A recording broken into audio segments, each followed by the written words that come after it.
नमस्कार आहे सगळ्यांना. श्री स्वामी समर्थ. आणि आज आपण बनवणार आहोत खानदेशच्या मोठ्या आणि लुसलुशीत पोळ्या आणि त्याच्यासोबत भेंडीची भाजी. रेग्युलर पण माझ्या पद्धतीची नक्की बनवून बघा. आणि बघा, मोठ्या पोळ्या आहेत खानदेशच्या. खूप मोठी पोळी असते आणि ती खूप लुसलुशीत बनवायची अशी पद्धत बघूया आपण. काही जास्त नाही आहे, पण माझ्या पद्धतीचं आहे, तर नक्की बघा. आणि मोठ्या पोळ्या असतात आमच्या खानदेशच्या खूपच. तर त्याच्यासाठी पीठ साधारणतः मळायचं असतं, बस, अजून काही नाही. चला तर मग आता सुरू करूया. मी भेंडीची भाजी अगोदर बनवते आहे. त्याच्यासाठी मी भेंडी धुवून स्वच्छ पुसून घेतली आणि चिरून घेतली आहे. त्याच्यासाठी मिरची आणि लसूण पण चिरून घेतलेला आहे.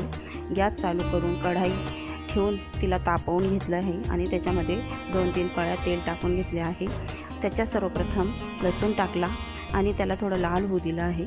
आणि मग जिरं आणि मग बडीशोप टाकली आहे थोडी त्याच्यामध्ये.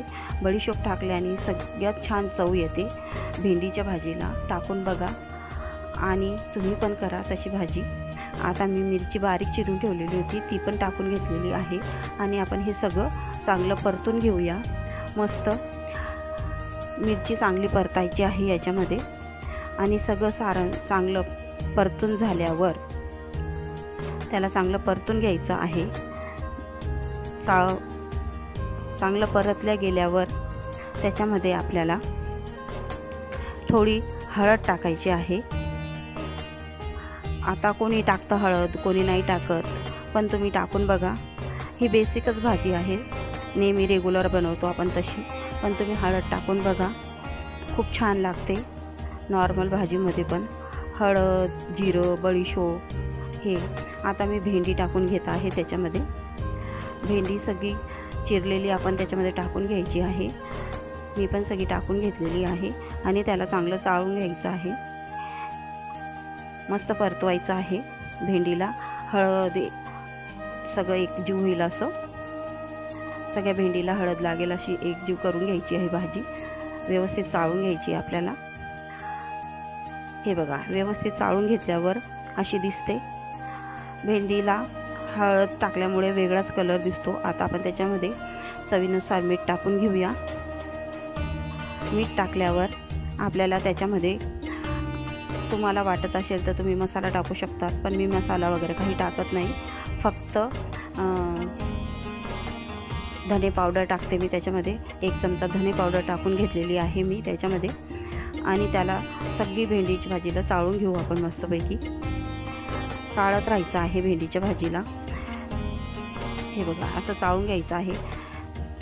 भेंडीला एक चिपचिपा हे असतो, पण त्याच्यासाठी आपल्याला नेहमी तिला थोड्या वेळाने चाळत राहायची आहे. थोडी मस्त होऊ द्यायची आहे तिला, नाही तर ती चिकट राहते. तर भेंडीची भाजी होत आहे तोपर्यंत आपण पीठ मळून घेऊया पोळ्यांसाठी. थोडं पाणी टाकून आपल्याला पीठ मळून घ्यायचं आहे. मी ह्या पिठामध्ये काहीच टाकत नाही आहे, ना तेल ना मीठ, काहीच नाही. फक्त आपल्याला साधारण पीठ मळायचं आहे पाणी टाकून. व्यवस्थित असं पीठ मळून झालेलं आहे. मी त्याच्यावर ताटली झाकून ठेवलेली आहे. आपण थोडा वेळ बाजूला ठेवून देऊया आणि आपली भेंडी बघूया. आपली भेंडीला चाळून घेऊ आपण. थोड्या वेळात चाळत राहायचं आहे. आणि हे बघा, तिला थोडा चिकटपणा आहे अजून पण, म्हणून आपण अजून थोडा वेळ राहू देऊया गॅसवर भेंडीची भाजी. थोड्या वेळाने चाळत राहायचं आहे आपल्याला तिला, जोपर्यंत शिजत नाही तोपर्यंत. आता बघा, परत चाळून घेऊ आपण भेंडीची भाजी. आता बघा, तुम्हाला दिसत असेल थोडं चिकटपणा कमी होत चालला आहे भाजीचा. हे बघा, भेंडीची भाजी आता आपली तयार झालेली आहे. आपण त्याच्यामध्ये कोथिंबीर टाकून घेऊया. तुम्हाला आवडेल तेवढी कोथिंबीर टाका, असली तर टाका, नाही असेल तर नका टाकू. आणि परत आपण कोथिंबीर टाकल्यावर चाळून घेऊया भाजी.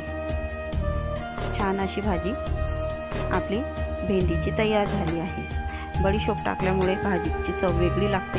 तुम्ही नक्की करून बघा अशा पद्धतीने. हे बघा, आपली भेंडीची भाजी तयार झाली आहे. आता तिचा चिकटपणा पूर्ण नाहीसा झाला आहे आणि खूप छान लागते, चविष्ट लागते. तुम्ही पण ट्राय करून बघा. आणि आता आपण भेंडीची कढई उतरवून घेतलेली आहे आणि त्याच्यावर आता आपण तवा ठेवून घेतलेला आहे गॅसवर. आता आपण पोळ्या लाटायची तयारी करून घेऊया. पोळपाट ठेवून घेतलेलं आहे मी, त्याला पुसून आणि त्याला तेल लावून घेऊ. आणि जे पीठ आपण मळून ठेवलेलं होतं ते पोळपाटवर काढून घेऊया आणि त्याला मस्त चोळून घेऊया. त्याला मऊसूद होईपर्यंत मस्त चोळून घ्यायचं आहे तेल लावून. याच्याने चांगलं मऊ होऊन जातं परत पीठ. हे बघा, छान असं सॉफ्ट पीठ होऊन जातं. आणि आता आपण पोळ्या लाटायला सुरुवात करूया. मी एक गोळा घेऊन घेतला आहे, त्याला परत छान चोळून त्याचा गोळा तयार करून घेते. हे बघा, आणि गॅस पहिले फुल करायचा आणि मग त्याला कमी करायचा. गोळ्याला पीठ लावून मोठी पाती लाटून घ्यायची. आम्ही अशीच लाटतो. आणि मग त्याला तेल लावायचं आहे मध्यभागी आणि त्याचा त्रिकोण होईल असे हे करायचं आहे.